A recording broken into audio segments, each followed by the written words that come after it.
lezzetli olur. Diğer bütün İstanbul Üniversitesi Cerrahpaşa fakültelerinden en lezzetli yemekler bizim fakültemizde pişiyor.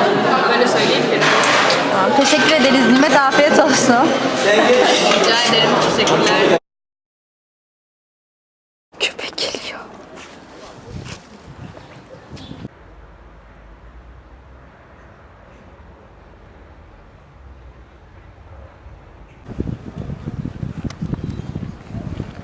Merhaba arkadaşlar, ben Erim. Orman Endüstri Mühendisliği 3. sınıf öğrencisiyim.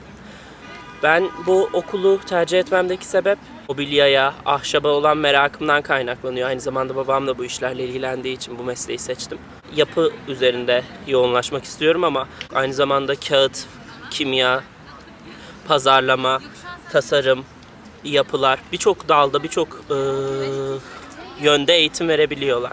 Derslerimiz zaten laboratuvar eşliğinde de olduğu için biz bir üretimin nasıl yapıldığı öğrendiğimiz için genel olarak ahşabın kullanım alanını detaylı bir şekilde öğrenmiş oluyoruz. Tabii fakülte sadece ders almak için gelebileceğimiz bir yer değil, aynı zamanda sosyal etkinlikler açısından da çok önemli bir kurum. Okulda tiyatro etkinlikleri yapabiliyoruz. Okulda tiyatro ile ilgili eğitim alabiliyoruz. Ben bu konuda çok meraklı olduğum için tiyatro başkanıyım ve aynı zamanda dışarıdan, mesela geçen sene Rusya'dan gelen bir hocayla okulumuzda öğrencilere eğitim verdik ve 2 tane farklı oyun çıkardık. Bunun gibi etkinlikler de var. Farklı kulüpler, mesela Orman Endüstri Mühendisleri Kulübü ve bunun da detaylı birçok projesi oluyor.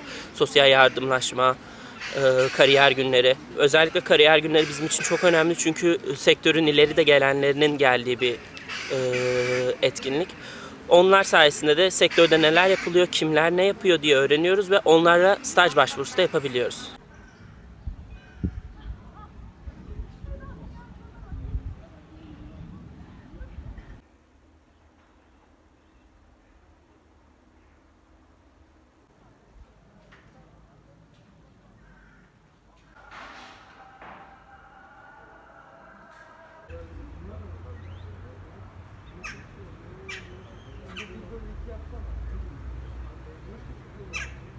Bu bölüm benim hiç aklımda yoktu. Ben daha çok kimya öğretmenliği ya da kimya mühendisliği istiyordum. Fakat buraya geldiğimde gerçekten kendimi adayabileceğim bir alan buldum. Kağıt yapıyoruz, kağıtla ilgileniyoruz, hocalarla birlikte projeler yapıyoruz. Bunların dışında bizim bölümümüz %30 İngilizce, yani bir hazırlık aşaması var. Bu hazırlığı geçemeyenler ne yazık ki eleniyorlar ve yeniden hazırlık okumaya başlıyorlar. Biz 1. sınıftan beri 4 arkadaşız. Hepimiz farklı alanlarla ilgileniyoruz. Ali ve ben kağıtla ilgileniyoruz. Aleyna tasarımla ilgileniyor. Erim de ahşap yapılarla ilgileniyor. Bu şekilde.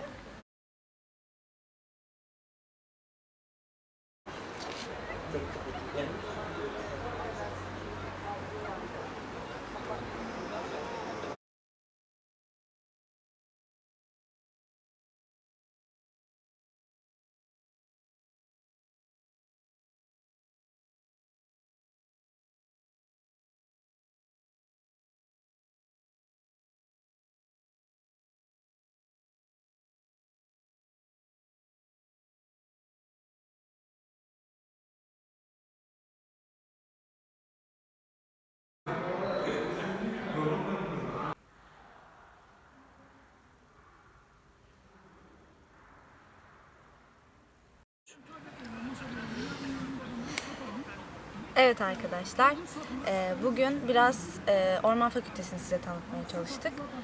Aslında az çok işte bir öğrenci olarak burada neler yaptığımızdan bahsettik. Buraya girmek isteyenler için olabilir, hiç fikri olmayanlar için olabilir. Biraz bilgi içerikli olmasını istedim. Çünkü bu bölüm Türkiye'de çok az üniversitede var, orman fakülteleri. Ve ben de Orman Endüstri Mühendisliği'nin içeriğini bilmeyerek geldim.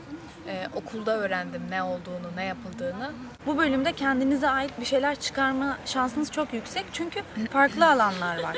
Yani burada üretimde anlatılıyor bize, pazarlamada anlatılıyor, işte tasarımda anlatılıyor, işte kağıt tamamen farklı bir sektörde. Aslında bu birçok sektörde orman endüstri mühendisleri var ama ismimiz yok. Siz bu bölüme gelip farklı alanlara yönelebilirsiniz. Burada normal öğretim üyesi olabilirsiniz. Burası hem lokasyon olarak da güzel bir yer. Tamamen orman fakültesini yansıtan bir yer. Bahçeköy burası, Sarıyer. Ormanlığın içinde, Belgrad ormanlarının yakınında bir yer. Yani hem size lokasyon olarak da huzur verici oluyor, sakin bir yer.